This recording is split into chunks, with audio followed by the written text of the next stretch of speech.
When my mother's blood trickled down the stairs, my own grandfather smiled. "Now it's just the two of us," he said. That day marked the beginning of my personal hell, but also the start of my silent revenge. Good morning, my loves. What a joy to be able to talk with you today. My name is Irene Foster. I'm 73 years young, you hear? I was born in a small town called Pineville, deep in the Appalachian Mountains of West Virginia, but today I live here in Riverdale, Oregon, my blessed little town by the Columbia River. This is where I found my peace after so much turmoil in life. You know what I love to do these days? Knitting colorful quilts while sipping my sweet iced tea. It's an old tradition around here, you know? I learned from the local ladies when I arrived, over 50 years ago now. My hands are calloused, my fingers aren't as nimble as they used to be, but I still make the prettiest quilts in town, if I do say so myself. I sell some at the Sunday craft fair, but most I give as gifts to my 3 grandkids and to people in need. I started quilting when I needed to rebuild my life. Each stitch was like tying up the loose ends of my broken heart. Each colorful thread represented a new beginning, a new day when I chose to move forward. It was my therapy, my livelihood, and my salvation. I'm sitting now on my wooden porch, watching the river flow below. The house is simple, but it has a view of the Columbia, and on clear days like today, you can see the eagles playing in the sky. I have my plants, my birds that come to eat from my hand, and the peace I sought for so long in life. Before I continue my story, I'd like to ask you something. If this video touches your heart, please leave a like and subscribe to the channel so you don't miss the next life stories. And you, my dears who are watching me now, tell me in the comments, which town are you watching from? And what time of day did you find this video? Early morning with coffee, after lunch, or already in the evening? I always read all the comments, and I'm so happy to know where you're from and when you take time out of your day to listen to this old grandmother's stories. Let me know, okay? Let's create a chain of kindness. Today, I'm going to tell you a story that I've kept silent for many years, a story about loss, pain, and a girl who had to find strength where there was none. It's not easy to talk about this, but I've learned that sharing our pain can also be a path to healing. And who knows, maybe my experience will help someone going through something similar. It was a long time ago, in a simple house by the creek, where I lived with my mother and where everything changed after my grandfather came to live with us. These are memories that still make my heart ache, but that today I can look at with the wisdom that only time gives us. I was born in a small cabin by the creek in Pineville, West Virginia. It was a simple house, all wood, with a floor that creaked when we walked, and walls that let the cool breeze pass through on hot nights. We had a small porch from which you could see the creek and the other small houses scattered along the bank. That's where I lived the first years of my life, among the smell of fresh-caught trout and the sound of blue jays passing in flocks at sunset. My mother, Delia Foster, was a strong woman, the kind who wouldn't bow her head to anyone. She worked as a midwife in the community, knew all the herbs and remedies from the mountains. Women came from far away to be attended by her. As a little girl, I already helped collecting the leaves and roots she needed, learning the secrets of the plants that heal. My mother had long black hair, always tied in a bun, and brown eyes that seemed to see into your soul. She was strict, but had a heart as big as the world. My father, Adam Turner, wasn't a bad man, but their marriage was never peaceful. I remember the arguments that echoed through the house at night when they thought I was asleep. He worked in the coal mines, was gone for months, and when he returned, the house turned into a battlefield. I can't say if he hit my mother because she never let me see such things, but her screams and crying at night told me things weren't good. When I was 4, on a rainy January afternoon, my father packed his few things in a bundle and said he was leaving. "I can't take this life anymore, Delia. You and your daughter will be better off without me." That was the last time I saw him. My mother cried for days, but then she rose up as she always did. "It's just the two of us now, Irene," she would say, while braiding my hair in the morning before school. Our life followed a simple but happy rhythm for a few years. In the morning, I went to the little town school where I learned to read and write with teacher Josephine, a patient lady who taught us under a big oak tree when it was too hot in the classroom.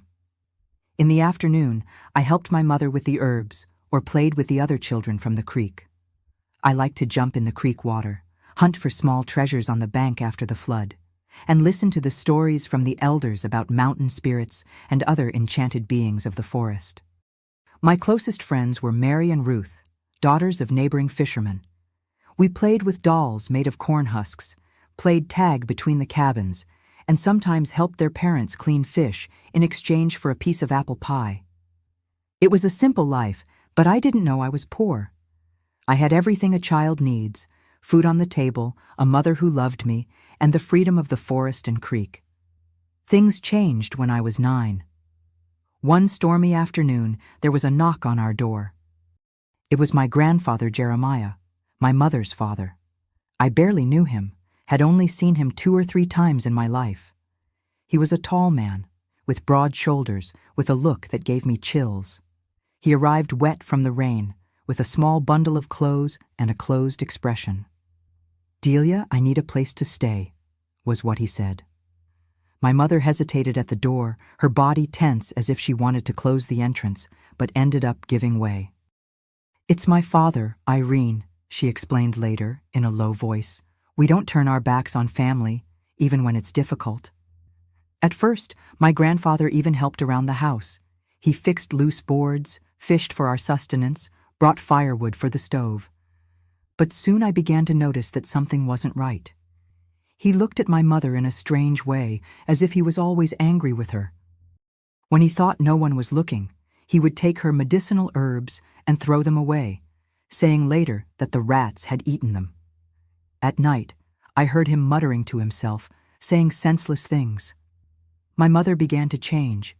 She became quieter, more worried. Sometimes I caught her crying hidden behind the house. "It's nothing, honey," she would say, quickly wiping away the tears. "I'm just tired." But I knew it was more than that. Something in our house had changed with my grandfather's arrival. People in the community began to comment. Old Teresa, the oldest prayer woman in the town, once held my mother's arm after a prayer and said, "Be careful with that man in your house, Delia. He has a heavy shadow." My mother just shook her head and pulled me to leave. My grandfather's outbursts began subtly. First, it was just grumbling and cursing when contradicted. Then, he started breaking things when he got nervous: a plate, a pot, a chair. My mother would send me to Mary's house when she noticed he was having those bad days, as she called them. "Your grandfather is not bad, Irene," she tried to explain to me. "He's sick in the head. It's not his fault." But I saw the fear in her eyes, the same fear that was beginning to grow inside me. One day, returning from school, I found my mother with a black eye. "I hit the corner of the door, honey," was her explanation. But that same night, I heard my grandfather shouting at her, "You're just like your mother, worthless. You think I don't know what you do when you go out there with your herbs?" In the following months, our house became a place of heavy silences and sudden shouts. I was beginning to understand that my grandfather was not just a sick man. There was something darker inside him, something that seemed to grow each day. And the worst part? This something was beginning to turn not only against my mother, but also towards me. When I turned 12, the situation at home was already unbearable. My grandfather Jeremiah seemed to have 2 people inside him. Sometimes he was calm, even brought me small gifts from the market, a colorful ribbon for my hair, a different fruit that I had never tasted. But it was as if a black cloud could descend upon him at any moment, without warning. I remember one specific day, the eve of my 12th birthday. My mother had prepared a cornbread cake with pecans, my favorite. She rarely sang, but that afternoon she was humming softly while stirring the dough in the large clay bowl. I was sitting on the kitchen mat, peeling the pecans, happy with that rare moment of peace. "Mom, do you think there will be a 4th of July celebration this year?" I asked, dreaming of the dances and fireworks that took place in Pineville's Central Square. "God willing, honey. I already talked to Rosalie about making a nice dress for you to wear to the parade. That's when the door slammed hard. My grandfather entered the kitchen, red eyes, smelling of whiskey. His gaze went straight to the cake my mother was preparing. What's this waste, Delia? Spending the few cents we have on nonsense? It's the girl's birthday tomorrow, Dad. It's not a waste to celebrate my daughter's life. He gave a dry laugh, the kind that made my stomach freeze. Your daughter, another mouth to feed, just like you, good for nothing but giving trouble. My mother turned to me, her face tense but trying to smile. Irene, go to Mary's and get those blackberry leaves I asked for, okay? I knew what that meant. It was her way of sending me out when she felt my grandfather was about to explode. I left quickly, but I didn't go to Mary's house. I stayed under the window listening. Don't talk about my daughter like that, Dad. She's a good girl, studious. She's going to be somebody in life. Somebody in life? Here in this backwater? You live in a fantasy world, Delia, just like your mother, full of foolish dreams. Leave my mother out of this. You made her suffer enough in life. The noise was quick, like a slap. Then, silence. Next time you talk to me like that, it won't be just a slap. And that girl, it's time she learned what a woman's place is in this house. I ran away, with tears in my eyes, and stayed hidden by the creek for hours. When I returned, my mother had a red face on one side, but she had finished the cake. My grandfather had gone out. Everything's fine, honey, she lied, hugging me tight. We're going to celebrate your birthday tomorrow, even if it's just the two of us. That night, she came to my bed and sat beside me. Her voice was different, lower and more urgent. Irene, I need you to promise me something. If someday I'm not here, you need to be strong. And you need to leave this house, understand? Go find old Teresa. She'll know what to do.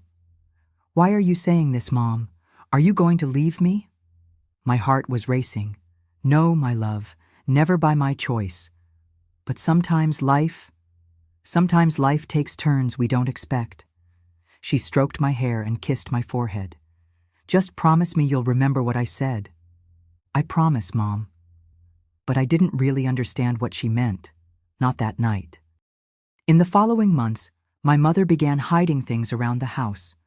Once, I caught her burying a small cloth bag under the loose floorboard. What's that, Mom? She was startled to see me, but then smiled sadly. It's our secret, honey. Here's a little money I've saved, and the address of my cousin Lucy in Riverdale, Oregon, if you ever need it. But it's our secret, okay? Your grandfather can't even dream about this. Another time, she taught me how to prepare a specific tea. This is to calm agitated people, she explained, showing the exact amount of leaves. If someone is very nervous, very out of control, this tea helps bring peace. I was beginning to understand that my mother was preparing for something, but I was too young to fully comprehend. The day that changed everything started like any other. It was March, a time of heavy rains. The creek water was high, almost reaching the floor of our cabin. I returned from school earlier because Teacher Josephine was sick. When I approached the house, I heard the shouting. You think I don't know? You think I'm a fool? You've been talking about me to that old prayer woman, haven't you? Dad, please calm down. Don't tell me to calm down. I saw you two whispering after church. You're plotting against me, aren't you? Wanting to put me back in that place? I stopped at the door, not daring to enter. Through the crack, I saw my mother cornered against the kitchen wall. My grandfather had his back to me, his fists clenched. Nobody wants to put you away, Dad. I just want you to seek help. This hatred is consuming you, and it's scaring Irene. That girl, you're filling her head against me, just like your mother did with you. No, Dad, nobody is against you. We just want... I couldn't hear the rest. My grandfather advanced on her, grabbing her arms. My mother tried to break free, and in the push she gave, he staggered backward. That's when she ran toward the door, saw me, and her face transformed into pure terror. Run, Irene, run! I was paralyzed. My grandfather recovered quickly and went after her. My mother tried to dodge, but he grabbed her by the hair. In the struggle that followed, she lost her balance near the internal staircase that led to the basement of the house. It all happened very quickly. A push, a scream, and the terrible sound of a body falling down the wooden steps. Then, the most frightening silence I've ever heard. "Mom!" I screamed, finally coming out of my state of shock. I ran to the stairs, but my grandfather held me by the arm with such force that I felt my bones crack. "Don't even think about it, girl." He threw me against the wall and went down the stairs. I stayed there, trembling, listening to his heavy footsteps. When he returned, his face was as white as paper. She hit her head. She's not moving anymore." I tried to run to the stairs again, but he stopped me. "It's too late. We have to call for help. Old Teresa, the healer, someone." He grabbed my shoulders, his fingers digging into my skin. "Listen well, girl. It was an accident. She slipped and fell. If you say anything different, nobody will believe you. They'll say you're lying, that you're crazy. Understand?" I was crying so hard I could barely breathe. He shook me violently. "Understand?" I nodded, terrified. That same night, under the heavy rain, I saw my grandfather digging a hole in the backyard, behind the house. My mother's body, wrapped in an old mat, was placed in the improvised grave. I watched everything hidden, feeling that a part of me was being buried with her. "If anyone asks," he told me later, "your mother went to visit relatives in Charleston. When they ask too much, we'll say she decided to stay there." And so began my true nightmare. My mother, my protector, my light, was gone forever, and I was alone with the man who took her from me. The days after my mother's death dragged on like endless shadows. A week after it happened, Teacher Josephine asked why my mother hadn't come to pick me up from school as usual. "She went to visit family in Charleston," I replied mechanically, as my grandfather had instructed me. The words came out of my mouth, but my eyes couldn't face her. At home, my grandfather had changed. The violent and explosive man gave way to someone more calculating, colder. His voice rarely altered now, but each word he said was like a sharp blade. He began to control every aspect of my existence. "Where do you think you're going in that outfit?" he would ask when I was getting ready for school. "Want to look like a common woman? Put on something that covers those legs properly." At first, some people from the community came to ask about my mother. Old Teresa even insisted, looking suspiciously at my grandfather. Strange that Delia would leave like that, without saying goodbye to anyone, without taking her things, without taking the girl. "Delia was always unpredictable," my grandfather replied, his heavy arm around my shoulders, squeezing as a silent warning.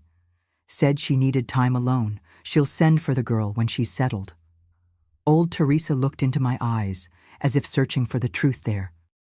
"Is that right, child? Your mother left and left you behind?" I felt the squeeze on my shoulder increase. "Yes, Mrs. Teresa. She said she'll be back soon." The old prayer woman didn't seem convinced, but she didn't insist either. Before leaving, she held my hands between her wrinkled ones and murmured, "If you need anything, my door is always open to you." But my grandfather made sure I could never seek help. I stopped going to school regularly. "You don't need schooling to wash clothes and cook," he would say. "Your mother filled your head with those book nonsenses. A woman has to learn to serve." I had to take on all the housework. I would wake up before sunrise to light the wood stove, prepare coffee, wash clothes in the creek.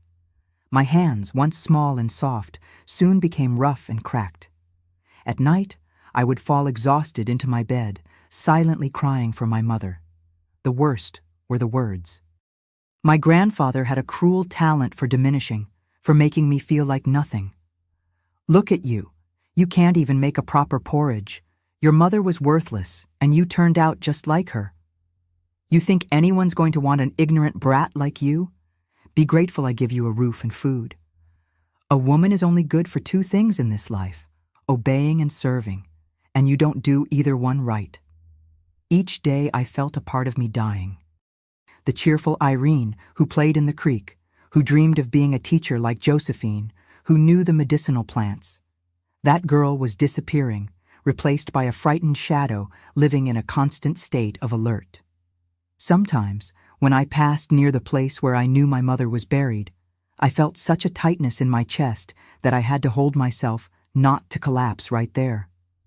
I began to whisper to her on nights when my grandfather went out to drink. "Mom, I know you're listening to me. I haven't forgotten what you asked me. I'll be strong. I'll find a way out of here." But the months passed, and I remained trapped in that house of nightmares. The silence of the community hurt me almost as much as my grandfather's words. Everyone seemed to have accepted the story of my mother's trip. Nobody questioned the bruises on my arms when I went to the market, or the fact that I almost never appeared anymore at church or community celebrations. One afternoon, almost a year after my mother's death, I was washing clothes in the creek when Mary appeared. We hadn't seen each other in months. "Irene, is that really you? I almost didn't recognize you." I tried to smile, but my face seemed to have forgotten how to do it. "Hi, Mary." She approached, hesitantly. "What happened to you? You're so thin, so different." "I'm fine," I replied automatically. "Just busy taking care of the house." "And your mother? Still hasn't returned from Charleston?" I shook my head, unable to repeat the lie one more time. "Irene, something's wrong, isn't it? You can tell me. We've been friends since we were little." For a moment, I almost gave in, almost let the truth escape. But then, I saw my grandfather's shadow approaching along the trail. "I have to go," I murmured, quickly gathering the wet clothes. Mary held my arm. "Wait, those on your neck. Are those finger marks?" I pulled my hair to cover the marks left by my grandfather's hand the night before, when I had dropped a plate during dinner. "It's nothing. I have to go." "Irene," she called as I walked away. "If you need help, my family." But I was already far away, carrying the weight of the wet clothes and my terrible secret. That night, my grandfather returned home drunk. This had become more frequent in recent months. He threw a small package on the table. "I bought a dress for you. Tomorrow is the Harvest Festival. We're going to show up." I looked at the package without understanding. It had been so long since we had participated in community events. "Why?" His gaze hardened. "Because they're talking, commenting that nobody sees you anymore, that your mother never sends news. We have to show that everything is fine." The dress was light blue, pretty, but it made me uncomfortable. It was too tight, too adult for my 13 years. "I can't wear this, Grandpa. It's not appropriate for my age." He hit the table hard. "You'll wear what I tell you to. You think I spent money for nothing? You'll wear this and you'll smile at the festival, understand? You'll tell everyone that your mother is fine in Charleston, that you talk to her all the time." That night, lying in my bed, I felt something awakening inside me. It was no longer just sadness or fear. It was anger. A deep anger that was beginning to burn, to give me strength I didn't know I had. At the Harvest Festival, I wore the blue dress. I smiled when I needed to smile. I repeated the lie about my mother when asked. I saw the looks of the older men following me, and the way my grandfather seemed satisfied with that. "See? They're all looking at you," he whispered, his heavy hand on my back. "Soon I'll arrange a husband for you, someone who pays well and takes you away from here. You're already of age." It was at that moment that I decided, no matter how, I would find a way to do justice for my mother. And then I would run away to Riverdale to find Cousin Lucy, as my mother had planned. Night after night, I began to plan. I remembered the money and address my mother had hidden under the loose floorboard. One afternoon when my grandfather went out fishing, I checked if it was still there. The small cloth bag remained intact. Inside it, some dollar bills and a paper with the name Lucy Foster, Oak Street, near the town market, Riverdale, Oregon. I also remembered the tea my mother had taught me to make, To calm agitated people. I began to collect the necessary herbs, hiding them in a corner of the roof where I knew my grandfather would never look. At night, when he slept, I would silently go out to the yard and sit near the place where my mother was buried. "Give me strength, Mom," I whispered. "Show me the way." It was on one of those nights that I had the idea, a terrible and perfect idea at the same time.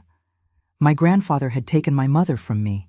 He had buried her as if she were nothing, without a funeral, without respect, without dignity. That's what I needed to correct. But for that, I would need a lot of courage, and I would need to wait for the right moment. The day that changed everything started like so many others. I woke up before dawn, lit the wood stove, prepared the oatmeal that my grandfather demanded every morning. The routine was always the same, but something inside me was different. During the night, I had dreamed of my mother. In the dream, she was dressed in white, standing in the yard, pointing to the place where she was buried. Her lips moved, but I couldn't hear her words. I woke up with tears on my face and a certainty in my heart. I couldn't stand much longer in that house. That morning, my grandfather was more irritable than usual. He complained about the oatmeal, said it was too watery. He threw the bowl on the floor and ordered me to clean up the mess. "Useless like your mother," he muttered as I picked up the ceramic shards. "Can't even make a proper oatmeal. Should have sent you away with her." I kept my head down, hands trembling. That's when it happened. My grandfather leaned over me and said something I will never forget. "You know what's funniest? That fool of your mother actually believed she was going to report me, that she was going to run away with you, as if she could escape from me." I froze. He had never so clearly admitted what he had done. I continued cleaning, afraid he would notice my reaction. "She begged, you know. Down there on the stairs with her head bleeding. 'Please, Dad, let me see my daughter one last time.' But I just watched until she stopped moving. Something inside me broke at that moment. The last childish hope I held, that maybe it had really been an accident, disappeared. He had killed her, deliberately, and now he was bragging about it. "Look at me when I'm talking to you," he shouted, grabbing my chin and forcing my face up. His eyes were bloodshot, the foul breath of whiskey even at that hour of the morning. "You're just like her, the same look. Sometimes I think about doing to you what I did to her." I don't know where the courage came from, but I replied, "Why don't you do it then?" He seemed surprised by my challenge, then laughed, a cold laugh that gave me chills. "Because you can still be useful. Old Claude from the general store has been asking about you, offered 2 acres of land in exchange for your hand. He's old, but he has property, and he needs a young woman to take care of him." "I'm 13, I whispered, horrified. "Old enough. At your age, your mother was already promised. Tomorrow we'll close the deal." He walked away, satisfied with himself. "Pack your things. You'll be living in his house after the 4th of July. When he left, I sat on the kitchen floor, among the shards of the bowl and the spilled oatmeal. It wasn't just my present that was being destroyed. It was my future. Forcibly married to an old man, 3 times my age, who looked at me with greedy eyes when we went to the store. A fate, perhaps, worse than death. That afternoon, while washing clothes in the creek, I made my decision. The plan I had been formulating for months would be executed that very night. I couldn't wait any longer. I returned home determined. I prepared dinner with special care, including in my grandfather's food the herbs my mother had taught me to use. "To calm agitated people," she said, but I knew that, in the right dose, it would do much more than that. It would leave him disoriented, confused, almost unable to react. During dinner, I watched as he ate, unaware of what I had done. In a short time, I noticed his eyes getting heavy, his speech more slurred. What did you put in this food?" he asked, his voice pasty. "Just a new seasoning, Grandpa. Don't you like it?" He tried to stand up, but his legs seemed not to obey. He staggered and had to lean on the table. What did you do?" "Nothing, Grandpa. You must be tired. Why don't you lie down a bit?" He looked at me suspiciously, but was too weak to argue. He dragged himself to his bed and fell into a heavy sleep almost immediately. I waited until I was sure he wouldn't wake up so soon. The night was silent, only the croaking of frogs and the occasional hoot of an owl could be heard. The full moon illuminated the yard when I went out with the shovel my grandfather kept in the shed. The place where my mother was buried was behind the house, near an old oak tree. I began to dig, tears streaming down my face as the earth was removed. I dug for almost an hour, my arms aching, my hands forming blisters that soon burst and bled. But I didn't stop. Finally, the shovel hit something softer than earth. Carefully, I removed a few more handfuls of soil until I found the mat in which my grandfather had wrapped my mother's body. The smell was terrible, and for a moment I thought I couldn't continue. But the image of my mother in the dream gave me strength. "I'm here, Mom," I whispered. "I've come to get you." With difficulty, I pulled the body wrapped in the mat out of the grave. It was lighter than I expected. Almost a year in the earth had taken a lot from her. With all the care I could, I carried my mother into the house. I cried silently, asking forgiveness for not having done this before, for not having been able to save her. I placed the body on the living room sofa, the same place where my mother used to sit to braid my hair or teach me about the plants. I arranged the mat as best I could, as if I were arranging sheets around her. "Now he'll have to face what he did, Mom. He won't hide you anymore as if you were nothing." I sat next to the body, holding what remained of my mother's hand, and waited. I waited as the hours passed slowly. I waited as the first rays of sun began to enter through the cracks in the window. I waited, knowing that my grandfather would soon wake up and would have to confront his crime. I heard a sound coming from the bedroom. He was waking up. I took a deep breath, strengthening myself for what would come next. I took the shovel and hid it beside the sofa where I could reach it quickly. My grandfather appeared at the living room door, still dazed by the effect of the herbs. He rubbed his eyes as if not believing what he was seeing. When he finally understood, his face contorted into an expression of pure horror. What did you do?" he shouted, his voice hoarse. "Are you crazy?" "No, Grandpa, I'm just doing what's right. Mom deserved more than a hole in the backyard." "You won't pretend she never existed anymore." He advanced toward me, stumbling. "You wretch! You're going to put her back right now." "She's my mother," I shouted back, all the pain and anger of the last months exploding inside me. "You killed her. You confessed this morning. And now you want to sell me to Claude as if I were merchandise." He hesitated for a moment, surprised by my boldness. Then his face contorted into a mask of fury. "I'm going to teach you to respect me once and for all." When he advanced, I grabbed the shovel. I didn't plan to use it. I just wanted to scare him, gain time to escape. But when he threw himself at me, I raised the shovel instinctively. The metal hit the side of his head with a horrible sound. My grandfather staggered backward, eyes wide with surprise. Blood began to trickle down his face. He tried to steady himself, but tripped on the edge of the stairs, the same stairs where my mother had fallen. It all happened very quickly. The sound of the body hitting the steps, the scream that was abruptly interrupted, then silence. I was paralyzed, the shovel still in my hands. When I finally managed to move, I went down the stairs trembling. My grandfather was lying at the base of the steps, in a strange position, his neck turned at an impossible angle. His open eyes looked at nothing. I went back up to the living room and collapsed on the floor next to the sofa where I had placed my mother. "It's over, Mom," I whispered between sobs. "He won't hurt anyone anymore." I spent the rest of that day in a state of shock, moving through the house like a ghost. I knew I needed to do something, but I couldn't think clearly. Night fell, and I was still sitting next to my mother, unable to sleep, unable to plan. It was only the next morning that reality began to sink in. I needed to get out of there. I needed to go to Riverdale, find Lucy. But first, I needed to ensure that no one discovered what had happened. With trembling hands, I took the small cloth bag from under the loose floorboard.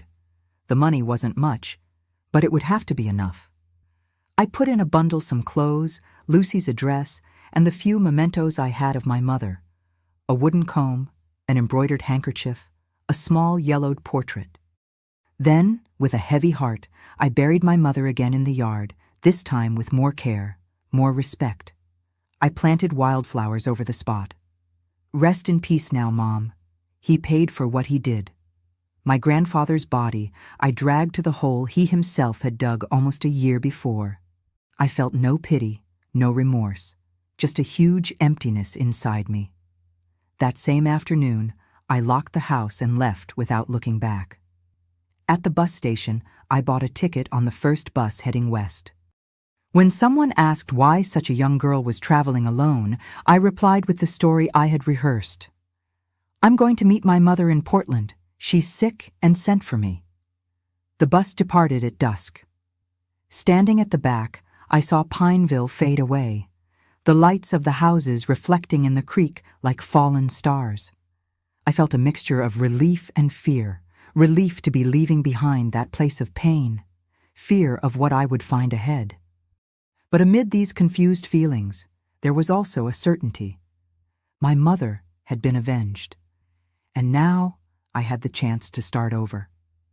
The journey west was long and tiring. The bus stopped in various towns along the way, loading and unloading passengers and luggage. I kept quiet in a corner, avoiding looks and questions. To everyone, I was just a girl going to meet her mother in Portland. On the third day of travel, the bus stopped in Boise for a longer break. That's when I made my decision. Instead of continuing to Portland, where I knew no one, I decided to try to find my mother's cousin in Riverdale. Something told me it would be safer, that it was what my mother really wanted. I got off in Boise and waited 2 days for another bus that would go to Riverdale. I slept at the small terminal, hidden between luggage and benches. My money was little, and I guarded it like a treasure for the ticket and for the first days in the new city. On a morning with fog over the mountains, I finally arrived in Riverdale. The city was larger than Pineville, with more movement, more people. I felt small and lost among the unknown streets. With the crumpled paper in hand, I asked several people where Oak Street was, near the town market. After a few hours of searching, I found the street. It was a narrow lane, with simple houses on both sides. My heart was racing as I looked at each door, each window, looking for some sign of my mother's cousin. It was an elderly lady sweeping the front of her house who finally helped me. Lucy Foster, of course I know her. It's that blue house at the end of the street. I walked there, mentally rehearsing what I would say. How would I explain who I was, what had happened? With each step, I felt the weight of my story becoming heavier. The blue house had ferns hanging on the porch and a small garden in front. I knocked on the door, my heart almost jumping out of my mouth. A middle-aged woman answered, hair tied in a bun identical to the one my mother used to wear. The resemblance hit me like a punch, and for a moment, I was speechless. Yes? How can I help you? Are you Lucy Foster? She looked at me curiously. Yes, I am. I'm Irene, Delia's daughter. Her face transformed. First surprise, then a mixture of joy and confusion. Irene? Delia's daughter? My God! But what are you doing here alone? Where is your mother? That's when I broke down. The tears I had held back during the entire journey came all at once. Lucy pulled me inside, hugging me tight while I sobbed on her shoulder. Calm down, my child. Calm down. You're safe now. Gradually, between sobs, I told her a version of the truth. That my mother had died in an accident, that my grandfather had become violent, that I had run away because he wanted to force me to marry an old man. I didn't mention the unearthed body, nor the shovel, nor the fall down the stairs. Some truths were too heavy to share, even with someone as welcoming as Lucy. She listened to everything in silence, tears streaming down her face. My God, My girl, so much suffering for someone so young. She held my hands between hers, exactly as old Teresa used to do. Your mother and I were like sisters in childhood. We grew up together in Virginia before she married and went to West Virginia. We always wrote to each other. In the last letter I received, she mentioned she was worried about her father living in your house. She said that if something happened, I should take care of you. That surprised me. So my mother really had a plan to protect me even before things got worse. Will you send me back? Lucy caressed my face with affection. Of course not, child. You're going to stay here with me. This is your home now. That's how my new life in Riverdale began. Lucy was a widow and had lived alone since her only son, Jack, had moved to Seattle to work. She earned her living as a seamstress, making party dresses and alterations for the families in town. In the first few months, I lived in constant fear that someone from Pineville would appear, that they would discover what had happened, that they would take me back. I would wake up at night screaming, dreaming of the stairs, of my mother's body, of my grandfather's empty gaze. Lucy was always there, calming me, holding my hand until I fell back asleep. The past can't reach you here, she would tell me. You're protected, my child. Over time, she helped me create a new story for myself. For the neighbors and acquaintances, I was her niece, coming from the countryside after losing my parents in a fire. Nobody questioned. Such tragedies were common. We need to regularize your situation, Lucy told me one day, a few months after my arrival. You need documents. You need to go back to school. That's when I met Mr. Raymond, a clerk at the county office who was an old client of Lucy's. She told him a modified version of my story, that I had lost everything in a fire, including my documents. With his help, I got a new birth certificate. In it, I was Irene Foster, Lucy's grandniece. It was as if the frightened girl from Pineville had finally disappeared, giving way to a new person. At first, it was difficult to adapt to school in Riverdale. I was older than the other students in my grade, since I had lost almost 2 years of studies. But teacher Claudia, a patient lady with thick glasses, gave me special attention, helping me to make up for lost time. You have a sparkle in your eyes, girl, she told me one day. A sparkle of someone who will go far. It was strange to hear words of encouragement after so long being diminished by my grandfather. At first, I didn't believe them. But Lucy and teacher Claudia insisted so much that, little by little, I began to think that maybe they were right. At 15, I had already become one of the best students in the school. I discovered that I loved to study, especially literature and science. In my spare time, I helped Lucy with sewing, learning to do hems, sew buttons, adjust dresses. It was also at 15 that I met Arnold, a nephew of a client of Lucy's. He was 17 and worked at the fish market with his father. He was a quiet boy, of few words, but gentle eyes. We would meet in secret sometimes to talk in the square or walk by the riverside. Lucy noticed right away.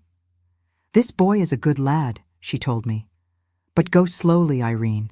You still have a lot ahead of you. And she was right. My priority was to study, to build a life different from the one I had left behind in Pineville. Arnold understood this and respected it. Our courtship was innocent, made of conversations, shared dreams, and occasionally a shy kiss when no one was looking. Life followed a peaceful and safe rhythm, so different from the constant tension I had lived before. But deep in my heart, the weight of what had happened was still there. Sometimes, when I was alone, guilt consumed me. Not for my grandfather's death. As much as I tried, I couldn't feel remorse for that, but for having left my mother buried in that yard, far from me. When I turned 18, I made a decision. I told Lucy the whole truth, everything. About how my grandfather had killed my mother, about how I had confronted him, about the shovel, the fall down the stairs, the escape. She listened to everything in silence, holding my hands tightly. You had no choice, child, she said when I finished. You did what you had to do to survive. Your mother would understand. But I left her there, buried in that yard. Your mother is not in that yard, Lucy said firmly. Her body may be there, but she is here, she pointed to my heart. And here, she pointed to my head. In your gestures, in your smile that's just like hers, in your strength, Delia lives in you. Those words were like a balm to my wounded soul. That night, for the first time in many years, I had no nightmares. At 20, I married Arnold. It was a simple ceremony at the Riverdale Church, with Lucy walking me down the aisle. We began our life together in a small wooden house that he built himself near the market. He continued to work with his father in the fish business, and I gave private lessons to children with difficulties in school, using what I had learned with teacher Claudia. A year later, our first child, August, was born. When I placed him in my arms for the first time, I felt that a cycle was completing. Here was a new life, a new beginning, free from the shadows of the past. Lucy was fundamental in this phase. Already elderly, but still full of energy, she came every day to help me with the baby, teach recipes, tell stories about my mother that I didn't know. Did you know that your mother, when she was your age, wanted to be a nurse? She told me one day. She had a talent with medicinal herbs since she was little. If life had been different, perhaps she would have realized that dream. These stories connected me with my mother in a way I didn't imagine was possible. It was as if, through Lucy's words, I could know the woman my mother was before everything. Before my father, before my grandfather, before the tragedy. Gradually, life gained a sweetness that I never thought I would experience. We had 2 more children, Louise and Sebastian. Arnold prospered in the fish business, eventually opening his own stall in the market. I bought a sewing machine and began to make clothes for children using the techniques Lucy had taught me. When Lucy passed away, at 86, I felt as if I had lost my mother a second time. But unlike the first loss, this was surrounded by love, by farewells, by gratitude. At the wake, an elderly lady approached me. "You must be Irene," she said. "Lucy talked a lot about you. She said you were the daughter she never had." "And she was the mother that destiny gave me when I lost mine," I replied, tears streaming. Life continued. My children grew up, married, had their own children. Arnold and I grew old together, seeing our family increase and prosper. I never returned to Pineville, nor tried to find out what happened to the house where I grew up. Some doors are better kept closed. But sometimes, when I'm alone watching the river flow, I think of the girl I was, the path I traveled. I think of my mother, Delia, and hope that, wherever she is, she can see the woman I became. A woman who survived, who rebuilt her life piece by piece, who found love and peace after so much pain. And if there's one thing I've learned in this long journey, it's that revenge doesn't bring peace. What brings peace is forgiveness, not of others, but of oneself. Forgiving oneself for not having been able to change the past, for having done what was necessary to survive, and above all, allowing oneself to be happy, even while carrying scars. Riverdale became my home, my safe harbor. It was here that I found a new family, that I put down roots, that I planted my future. And it's here that I intend to stay, watching my grandchildren grow, telling stories of the past, not the painful ones, but those worth remembering. Today, at 73, I live a peaceful life here in Riverdale, my town by adoption and heart. My wooden house on the street that goes down to the Columbia River has a wide porch where I spend most of my days, knitting colorful quilts and observing the movement of the waters. Arnold left 5 years ago, a heart attack while he slept, without suffering. 50 years together, an entire life shared. I miss him every day, especially at dusk, when he used to sit beside me to watch the sunset tint the river red and gold. But I don't allow myself to sink into sadness. As my mother used to say, through Lucy's stories, life is like the river. It always flows forward, even after the rapids. My 3 children are my pride and joy. August became a teacher, teaches mathematics at the state college. Louise followed in my footsteps and works with sewing, has a small studio in the center of town where she makes wedding dresses. Sebastian, the youngest, was the only one who left Riverdale. He lives in Portland, where he works as a nurse. He was the one who realized the dream that my mother couldn't. And my little grandkids. Ah, they are the light of my days. I have 6 grandchildren, but 3 of them live nearby. Marina and Caleb, August's children, and Emma, Louise's daughter. They come to visit me almost every day after school. They sit here on the porch with me, help me sort the colorful threads for the quilts, ask for stories from the old times.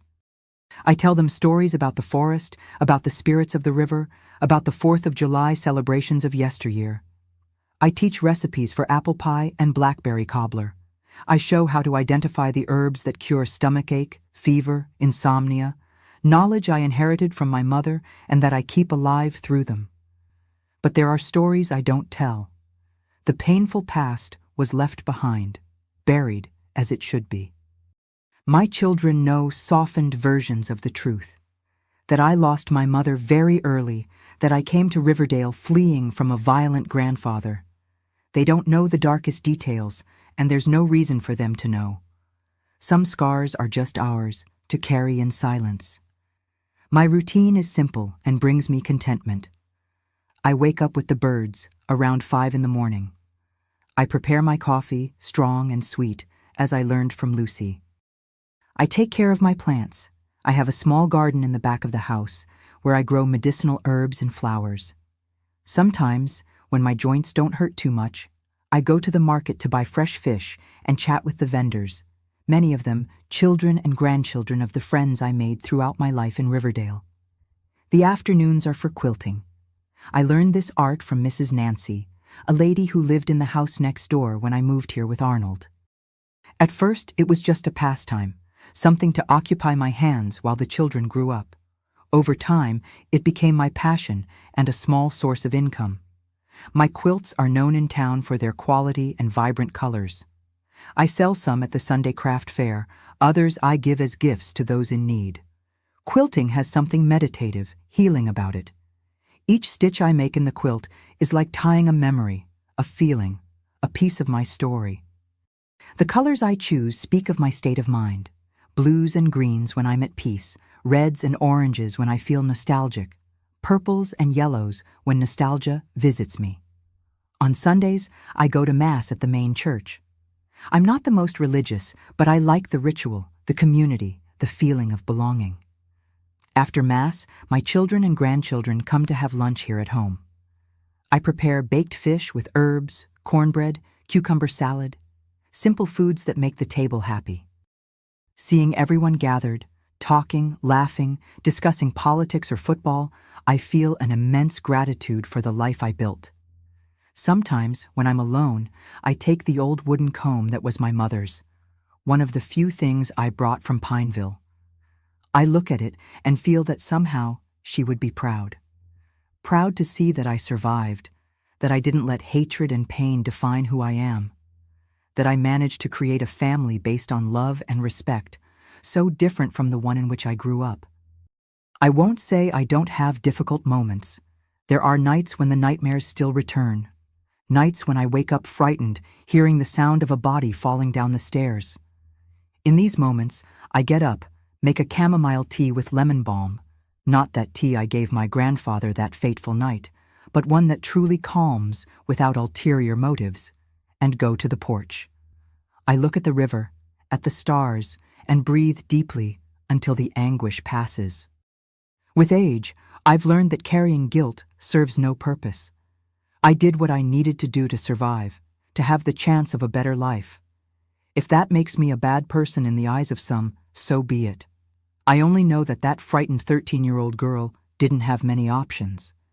And looking back, at the path I traveled, I don't regret the choices I made. I have simple plans for the future. I want to see my grandchildren grow up, graduate, build their own lives. I want to continue knitting my quilts as long as my hands allow. I want to sit on my porch every afternoon and watch the river flow, carrying stories of other lives, of other journeys. And when my time comes to depart, I want to go in peace, knowing that I left more love than pain in this world. That I transformed a story that began with tragedy into a saga of overcoming and renewal. That I honored my mother's memory not through revenge, but through the dignified and loving life I built. Riverdale welcomed me when I needed it most. It gave me a new beginning, a new chance, and I reciprocated with deep roots, with a family that spreads throughout the town like the branches of a large tree. This is my home, my place of peace. Here, in this town by the Columbia River, the frightened girl from Pineville finally found her safe harbor. My dear ones who have come this far with me, listening to this story of pain and overcoming, I want to leave with you some words that I carry in my heart. If you are going through dark moments, through situations that seem to have no way out, know that there is always a tomorrow. There is always a boat that can take you away from the storms. I learned that age doesn't define our strength, but rather our capacity to start anew each day. When I fled Pineville at 13, I was just a frightened girl, with nothing but a few coins and a lot of fear. But inside me there was a determination greater than terror, a will to live that overcame all pains. My wrinkles are maps of survival. Each one tells a story of pain overcome. I look at my hands today, wrinkled and calloused by time, and I see in them the story of an entire life. Hands that knew violence, but that chose to create, nurture, caress. Hands that learned that building is always more powerful than destroying. Life taught me that even in the deepest darkness, our inner light never goes out. In the darkest moments, when it seemed there was no hope, something inside me refused to give up. This light, we all have it. Sometimes it seems weak, almost invisible, but it's always there, waiting for us to feed it. I never allowed my dignity to be stolen, even when they tried to take everything from me. My grandfather could control my body, my movements, but my thoughts, my dreams, my essence, these were mine alone. No one can take your dignity if you don't allow it. Remember that. I discovered that we are stronger than we imagine, especially when we think we can't take it anymore. There is within each of us a reserve of strength that we only discover in the most difficult moments. A resistance that surprises us, that makes us move forward when everything seems lost. Time doesn't heal all wounds, but it teaches us to live with them and still smile. I carry the scars of my story, but they don't define me. I learned to live not despite them, but with them. They are part of who I am, witnesses to the journey I traveled. My story is not about what they did to me, but about how I chose to respond. I could have become bitter, vengeful, closed to love. But I chose another path. I chose to build a life based on affection, generosity, gratitude for what I have, not anger for what I lost. I learned that true strength is not in never falling, but in getting up every time. Life will knock us down, that's certain. The important thing is how we react to the falls. If we stay on the ground, lamenting, or if we rise, shake off the dust, and move forward. If you know someone who is experiencing situations of abuse or violence, extend your hand. Sometimes, all a person in this situation needs is to know that they are not alone, that there is someone willing to help, to listen without judging. A gesture of solidarity can be the difference between despair and hope. Seek help from authorities and protection organizations in your city or country. Anywhere in the world, there are people committed to protecting the most vulnerable. Don't be afraid to ask for help. This is not weakness, it's an act of courage. Observe the signs. People living in abusive situations often isolate themselves, change behavior, have unexplained marks on their body, live in a constant state of alert. If you notice these signs in someone close, don't remain silent. Your interest can save a life. Remember that in any culture, in any country, respect for human dignity is a universal value. No one has the right to hurt, humiliate, or subjugate another person. We all deserve to live without fear, without violence, without oppression. And if you are the one suffering, know that your story doesn't end in the painful chapters. There is always the possibility of a new beginning, of a different life. I am living proof of this. From the terrified girl from Pineville to the serene lady of Riverdale, transformation is possible, healing is possible, peace is possible. My dear sons and daughters who are watching me from so many different corners, I ask from the bottom of my heart, subscribe to the Grandparents' Tales channel now and activate the notification bell. Each subscription is like an extended hand to other people who have gone through traumas like I went through. When you subscribe, you are saying, this story matters. This pain will not be forgotten. This overcoming deserves to be celebrated. Share this video immediately with all the people you know.